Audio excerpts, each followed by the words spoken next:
A 17-year-old boy was killed by two policemen who shot him point blank in the head. The boy was driving his car and passed through a police checkpoint where they were asking for his papers, and that is where he was shot. At first, the policeman declared that he tried to run them over with the car, and then obviously, since we are in the 21st century and everybody has cell phones, the real videos came out and it turns out that it was a lie. The boy never tried to run them over. He just didn't have a driver's license, and not having a driver's license was apparently enough for these two policemen to execute him at point-blank range and shoot him. Point-blank range and shot him in the head. Obviously, this triggered a wave of violence and aggression and a lot of discontent, especially from the young immigrant community living in France. And these riots have in fact not stopped. Interesting to think that not less than a few months ago, France already had riots because of the non-conformity of the people in front of the reforms of the law. They were in the streets for weeks, burning things and rioting. The French, who love demonstrations, now again there are demonstrations everywhere in the streets against the police abuse.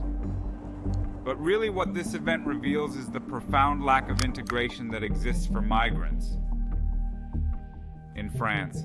Unlike what is really sold as the idea of multiculturalism, they all end up living in ghettos that are abandoned by the state, have bad security, bad infrastructure, left to their own devices.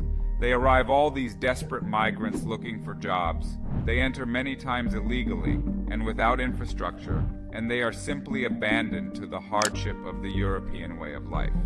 After this, there is Macron as a great president was watching an Elton John show. He was having a blast, you can see it here. He was having a great time while his whole country was in flames. And people were buying, or rather robbing, stores of things they were taught they had to vacuum and they couldn't afford it. They were driving cars into supermarkets, knocking over security cameras and knocking down poles, and Macron was passing the bomb around watching Elton John. The next day, Macron comes out and says, "We have found the culprit." The culprit is video games. Les plateformes, les réseaux sociaux jouent un rôle considérable dans les mouvements des derniers jours. Nous avons vu sur plusieurs d'entre elles, Snapchat, TikTok et plusieurs autres, à la fois l'organisation de rassemblements violents se faire, mais une forme de mimétisme de la violence, ce qui, chez les plus jeunes, conduit à une forme de sortie du réel. Et on a le sentiment parfois que certains d'entre eux...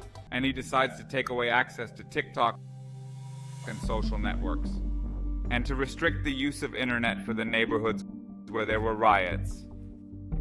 Excellent. Excellent.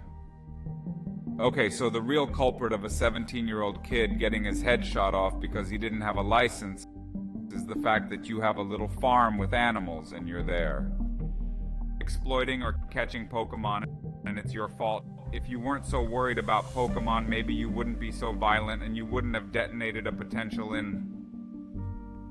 And here I find it super interesting because they are also these countries that boast a lot about here if there is freedom, here if there is expression, here people can demonstrate against their rulers, and in China, no. In China is where there is no freedom of expression in China, supposedly.